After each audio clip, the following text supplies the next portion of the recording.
Et si je vous disais qu'au Burkina Faso, les journées de 15 mai ressemblent à ça? À ça. Ou encore à ça. En fait, depuis que le président Ibrahim Traoré est au pouvoir, l'une des choses majeures qui a changé au Burkina Faso est cette journée de 15 mai, qui est depuis mars 2024 la journée nationale des coutumes et des traditions burkinabées. Donc c'est une occasion aussi donnée aux traditionalistes de pouvoir fêter, exprimer, être en contact direct avec les ancêtres et pouvoir donc prier pour le Burkina Faso. Toute une journée décrétée, fériée, pour valoriser nos coutumes et nos valeurs traditionnelles. Aujourd'hui dans cette vidéo, je m'apprête à partager avec vous mon expérience sur cette journée, comment elle est célébrée et surtout ce que j'ai appris en tant qu'Africain sur la culture burkinabé grâce à cette journée. Alors, je vous conseille de bien vous installer et de regarder cette vidéo jusqu'à la fin.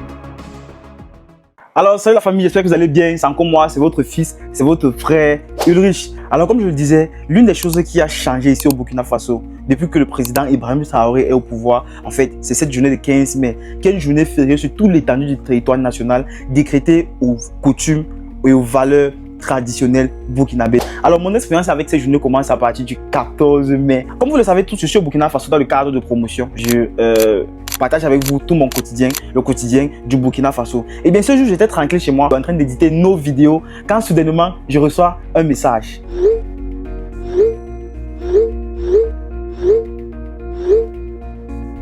Alors, j'étais très surpris de savoir en fait qu'il y avait une journée. Déjà, on était le 14 et je ne réalisais même pas. En fait, c'était juste là devant moi et je ne la réalisais même pas. Donc, j'étais surpris déjà et j'étais très excité en fait. Je veux dire, je voulais tellement savoir en fait c'est quoi ça parce que je vous avoue, c'est la toute première fois de ma vie en fait que je vois toute une journée fériée dans tout l'étendue du territoire national uniquement pour les valeurs culturelles en fait. Donc, je décide donc de pousser la recherche, de savoir exactement c'est quoi cette journée, qu'est-ce qu'on fait dans cette journée et tout. Voilà ce que j'ai appris. La journée des coutumes et traditions burkinabé, voilà, c'est une journée instaurée par le président Ibrahim Traoré en 2024 lors des conseils des ministres. Voilà, ça a été instauré voilà, pour valoriser nos coutumes, nos traditions, la culture burkinabé en général. Comme l'Afrique même s'est définie par sa culture, voilà, pourquoi mettre sur le côté traditionnel? C'est une cérémonie sur l'étendue du territoire burkinabé. Voilà, c'est-à-dire ce jour-là, il y a les sacrifices qu'on fait. Chaque peuple a sa manière de faire ses sacrifices. Voilà, c'est pas comme peut-être dans les coutumes Ouara. Voilà, c'est pas la même manière que dans les coutumes Peul ou soit Bobo. Voilà, ça se diffère. Mais c'est une cérémonie, comme on l'a dit, de sacrifice. En tout cas, de façon générale, le 15 mai, c'est vraiment une journée de joie. Parce que sur les réseaux sociaux, tu vas voir tout le monde publie des gens qui sont en train de faire des WAC, qui disparaissent, qui réapparaissent. Tu vois, tout ça, ça donne la joie. Voilà, c'est vraiment important pour chaque Burkinabé de tenir compte de sa religion coutumière en fait. Maintenant que nous savons un peu plus, maintenant que nous avons assez d'informations sur cette journée, de vous à moi, dites-moi, est-ce que c'est pas intéressant, est-ce que c'est pas excitant en fait de vivre cette expérience-là, de savoir ce qu'il en est exactement? Alors, comme je le disais tout à l'heure, c'est une journée qui est célébrée sur tout l'étendue du territoire national. C'est subdivisé en fait par thème en fonction des ethnies en fait. Et pour assister à une telle journée, c'est à vous en fait de choisir l'endroit le plus idéal pour vous. Et c'est là où ça devient intéressant parce que oui, c'est là où l'invitation de Tenko Dogo commence à prendre son sens. En fait, à Tenko Dogo, il avait pour thème l'apport des forgerons dans la résolution des crises. D'abord, forgeron, je me demandais, qu'est-ce que ça a de culturel en fait? En fait, forgeron pour moi a toujours été un métier comme tous les autres.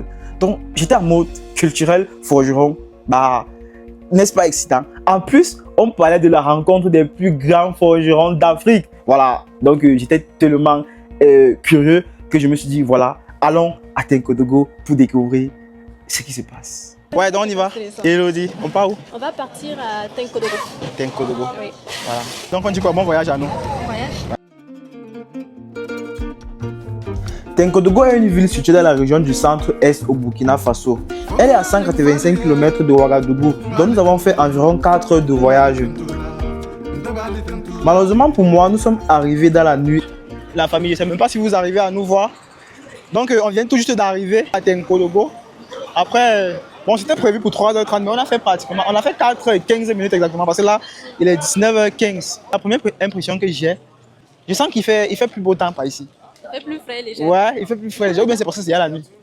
Peut-être parce que la ville est moins dense, que le vent circule. En tout cas, j'ai Sur l'impression... Ouagadougou, tout est Ouais, Ouagadougou, c'est tout. Voilà, et puis tu vois ici, c'est calme. Mais comme c'est la nuit là, ah, regarde la ville. Mais ici, tout est calme.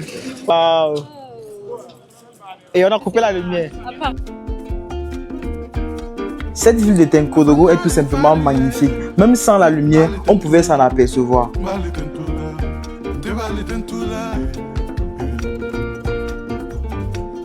Donc là, nous venons d'arriver à Tenkodogo. Là, nous sommes à la résidence. Malheureusement, il n'y avait pas de lumière, mais ça ne nous a pas empêché d'avoir un petit aperçu sur la beauté de la ville. Donc, comme je vous disais, nous sommes là pour un événement spécial. Donc, ce qu'on va faire, c'est qu'on va d'abord se reposer, voilà, histoire d'avoir beaucoup de force, car une dure journée nous attend demain. Et je suis sûr qu'on va faire beaucoup de découvertes. Voilà, je suis sûr qu'on va apprendre beaucoup de choses. Donc, à demain. Nous voici dans le 15 mai. L'événement avait lieu au royaume de Zungantenga, un des plus anciens royaumes des Mossi, une ethnie très populaire au Burkina Faso, avec à sa tête le Naba Gingem Pole. Le Naba qui veut tout simplement dire roi. Immédiatement arrivé là, j'étais impressionné. Alors la famille, là je viens tout juste d'arriver. Il n'est que 9h je pense, voilà, 8h57 exactement. Et je suis un peu sous le choc en fait parce qu'on dirait que ça pousse déjà par là. La première chose que je remarque déjà c'est qu'il y a plein de journalistes, ce qui montre l'importance en fait de cet événement. Et également je vois qu'ils ont déjà commencé avec des rythmes partout. Sauf que pour le moment je ne comprends pas vraiment ce qui se passe.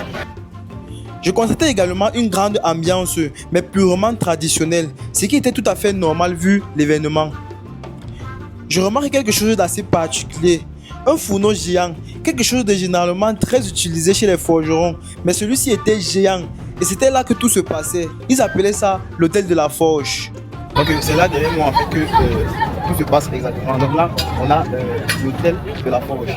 Voilà. L'hôtel de la forge qui, d'après ce que j'ai compris, est quelque chose de tellement capital et tellement important en fait pour les forgerons de façon générale. C'est de là que tout se passe. Tous les rites en fait sont célébrés, si je peux dire ça comme ça, à partir de cet endroit-là. Donc c'est la base même de la forge. Les populations venaient là pour offrir des sacrifices et en échange, ils adressaient leurs vœux et leurs prières aux ancêtres par l'intermédiaire d'un initié qui doit obligatoirement être un forgeron.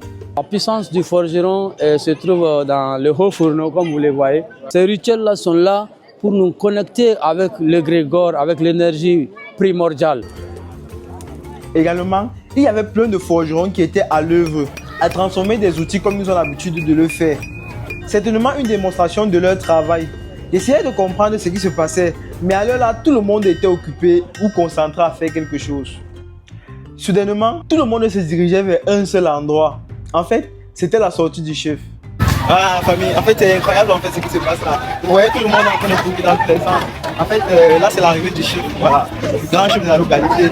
Donc, tout le monde se presse en fait pour essayer d'accueillir le chef. On va courir également pour voir à quoi ça ressemble. Il était entouré d'une grande délégation, ses ministres, ses femmes et même ses princesses, tous très bien habillés, des chants de tam-tam qui les accompagnaient, se dirigeant vers une cage appelée l'hangar du chef.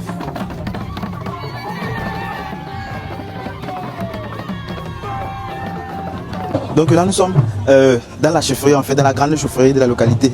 Et là derrière nous en fait, c'est ce qu'on appelle le hangar du chef. C'est un nom à Morée, je ne sais pas exactement c'est quoi le nom, mais en français en tout cas c'est le grand hangar du chef. En fait c'est un endroit réservé uniquement aux chefs et à ses grands notables. Le hangar que vous voyez, c'est le premier symbole de la chefferie. Il date depuis le début de la chefferie, Moussi, en 1100.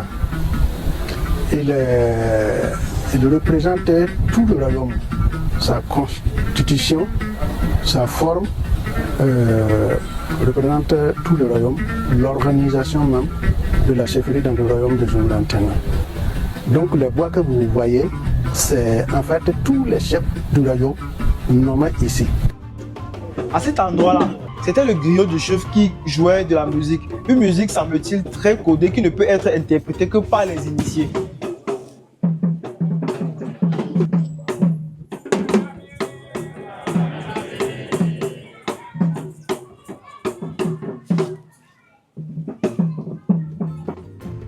Puis toujours dans la chefferie, nous nous sommes dirigés vers un autre hangar, mais cette fois-ci c'était différent. L'ambiance était présente.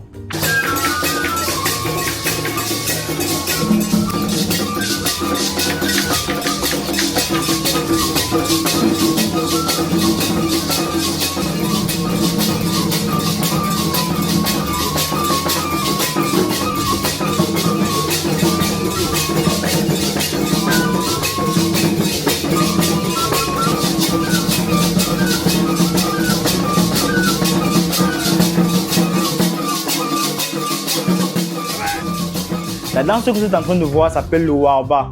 Le Warba, c'est l'une des danses traditionnelles les plus célèbres du Burkina Faso.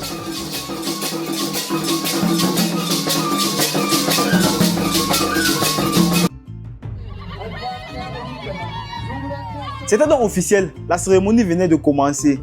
Il y avait plein de monde, toute une grande délégation de ministres, d'hommes d'affaires, chefs d'entreprise et d'élite. Sans oublier les invités d'honneur, les forgerons d'Afrique. Ouais, parce qu'il y avait les plus grands forgerons d'Afrique. Ils venaient du Burkina Faso, du Mali, du Togo et même du Bénin. La cérémonie était centrée sur des discours, des démonstrations et des célébrations de danse traditionnelles.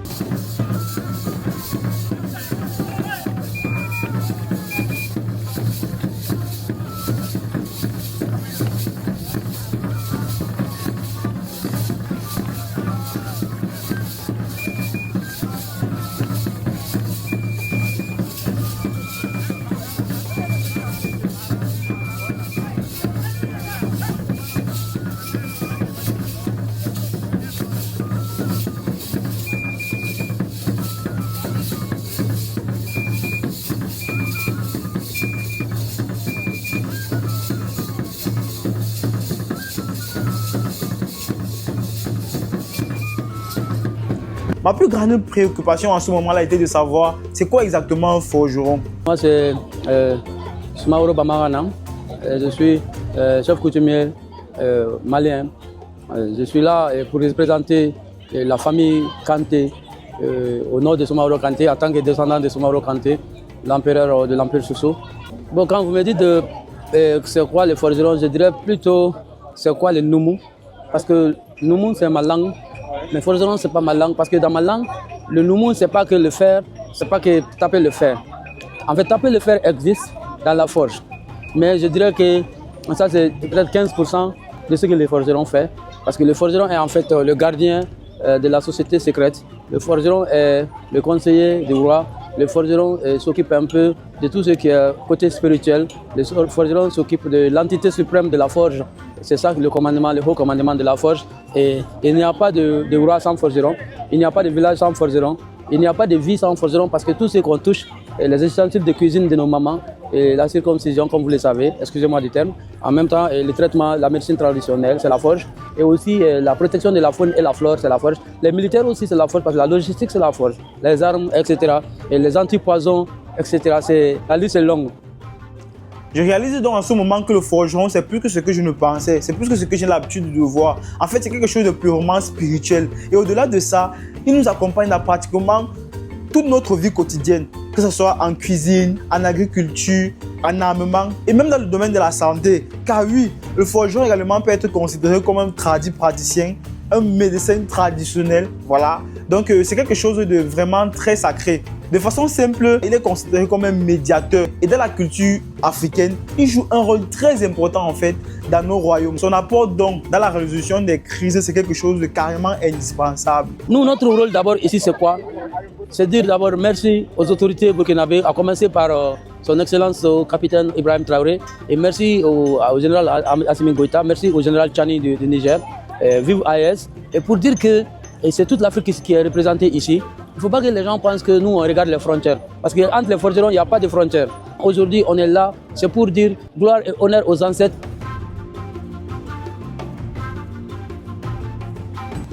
Beaucoup de choses se passent là, voilà. Beaucoup de choses extraordinaires se passent là. Il y a plein de monde également. Et je pense que c'est avec plaisir que j'assiste à ce genre d'événement. J'avoue que ce n'est pas le premier événement culturel auquel j'assiste. Mais ça me plaît en fait de voir que tout un pays se mobilise pour montrer à quel point c'est important de préserver nos valeurs. C'est aussi impressionnant de voir à quel point le peuple en fait adhère. Parce que vous pouvez voir avec moi comment c'est bondé de monde. Voilà. J'étais un peu très curieux en fait quand je venais. Je ne m'attendais pas à un aussi grand événement. Et puis quand je pense en fait que c'est comme ça sur tout l'étendue du territoire national, je me dis la culture, on la célèbre au Burkina Faso. La culture, on la fête au Burkina Faso. Et c'est ça que je trouve extraordinaire parce que oui, en tant qu'Africain, on peut parler de l'Afrique sans parler de la culture. Les cultures sont peut-être différentes en fonction de l'endroit où on se trouve, ouais, mais c'est la culture qui nous représente, voilà. Et j'adore le fait que le Burkina Faso donc a trouvé ce moyen de célébrer cette culture-là, voilà, de la préserver, pas seulement pour eux, mais pour des générations, parce que une journée comme ça célébrée tous les jours en fait, c'est pour préserver la culture de génération en génération et c'est simplement magnifique. Je pense qu'une telle journée, il devrait y avoir plus d'une journée comme celle-là dans l'année parce que ça permet aux nouvelles générations de se connecter avec leurs coutumes et leurs traditions via ceux-là qui détiennent ces connaissances-là. Plusieurs peuples africains sont déconnectés de leurs racines, y compris moi. Je ne jette pas l'une sur quelqu'un et puis, y compris moi.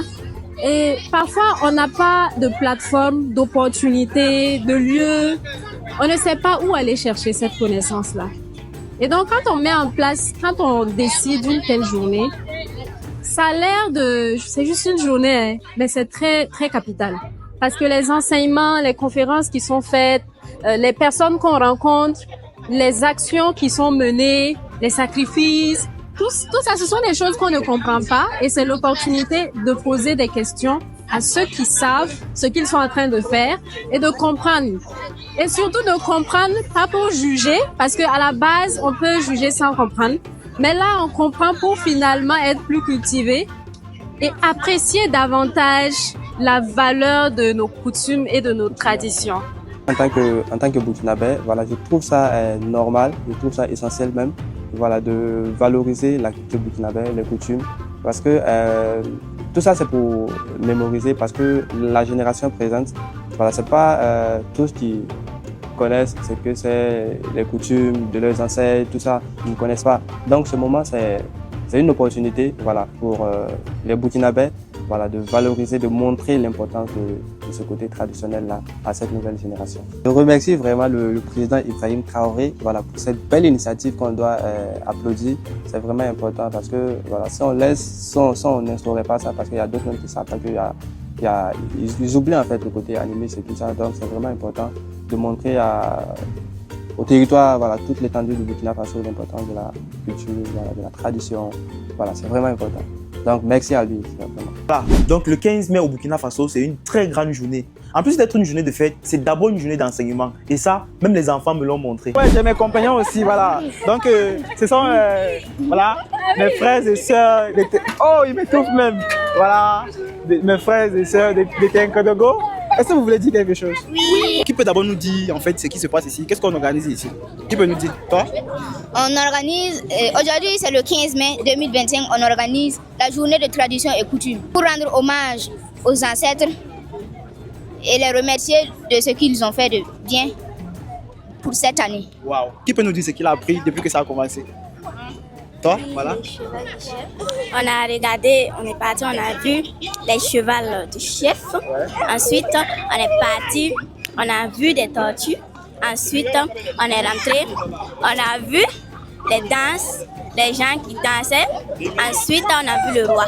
Ok, tu as vu le roi? Oui. Ça fait quoi de voir le roi? C'est la première fois que tu vois le roi? Non. Toi, c'est ta première fois? Non.